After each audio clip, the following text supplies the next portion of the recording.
Let me help you. Please. It's too late. And now I've realized there's only one way for all this to stop. What are you saying?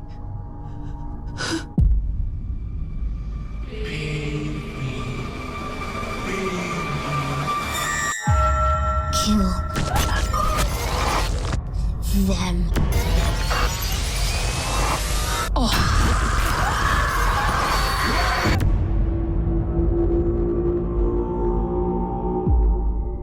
You figured it out, didn't you?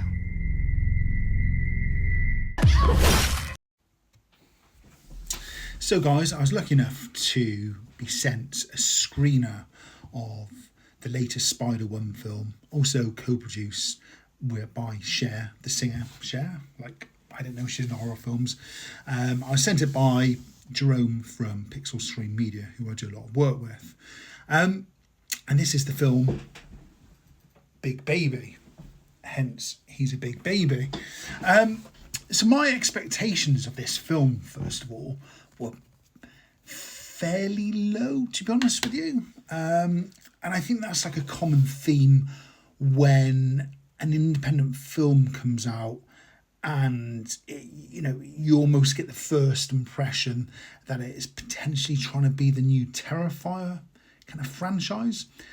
Well, this film pleasantly surprised me, to be honest with you. It's quite a longish film. It's about an hour and 50 minutes long, which is about 20 minutes more than your average kind of run-of-the-mill horror film. And this film, to my mind, I think it's got like a subliminal message about suffering from a low self-esteem, if I can get my words out, and the demons that come along and haunt you when you've got a low self-esteem. So if you've got things going on in your life, or you feel you're not heading in the right direction, there's normally some kind of anxieties with that. And in this film, the big baby portrays his anxieties.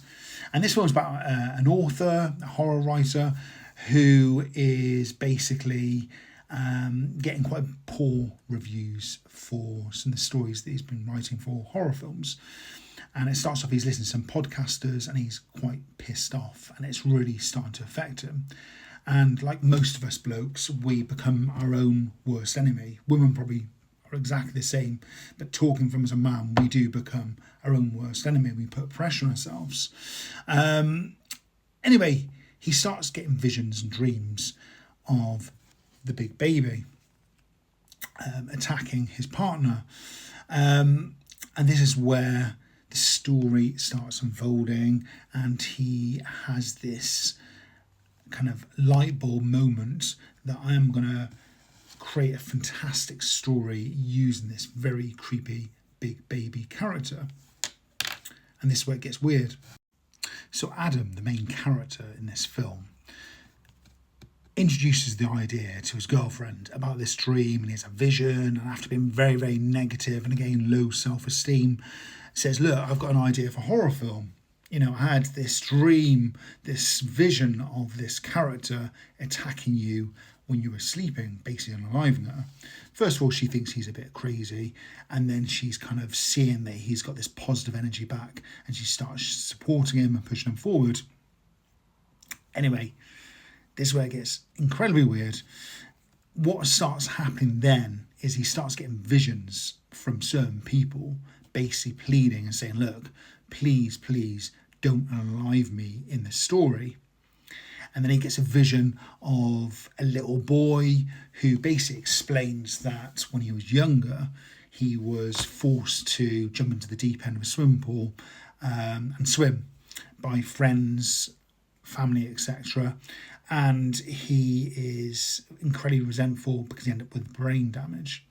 This is where it gets a little bit kind of weird, okay? So you don't really know kind of what's real and what's kind of not. Is this character actually alive, or is he like a Freddy Krueger type character? So he says, you need to unalive the people that are involved with my injury, with losing 50% of my brain. Otherwise, I'm going to unalive your partner. Again, I always say this, guys, in my videos, I can't say the K word. So he frantically starts writing the story, and these random characters come into the film, which you're guessing is some of the kids that were basically taking the mickey out of him and calling him a big baby, and then push him into the deep end of the swimming pool where he'd obviously had these really significant injuries done to his brain. This film, to my mind, is not a slasher. Okay, it's got slasher elements to it, but it's more of a psychological horror, and it's more of a kind of a bit of a guy's impending madness because of his low self-esteem and because of his fixation of this big baby character. And when you see the trailer of this film, you assume, oh, it's going to be a gory film through and through. Most of the gory scenes come towards the end of the film. I personally feel a lot of people watch this film are going to say, oh, it's boring, it's too slow, because it is quite a longer film. And most of the kind of action, the gore, happens towards the end.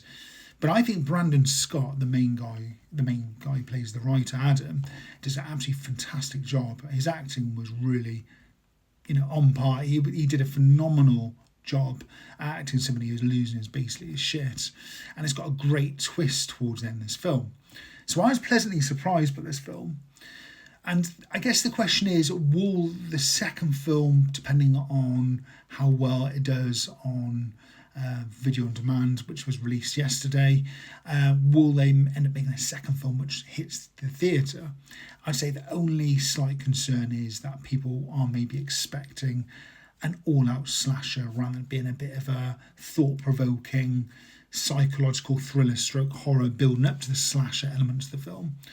Give it a go though, guys. I hope this does get another film, because there's a great twist towards the end, and it is a really good story, and it's very thought-provoking. It's almost got a bit of a In the Mouth of Madness type feel to it, where the original story of The Mouth of Madness is a writer starts creating content and things start coming real, very similar to this film.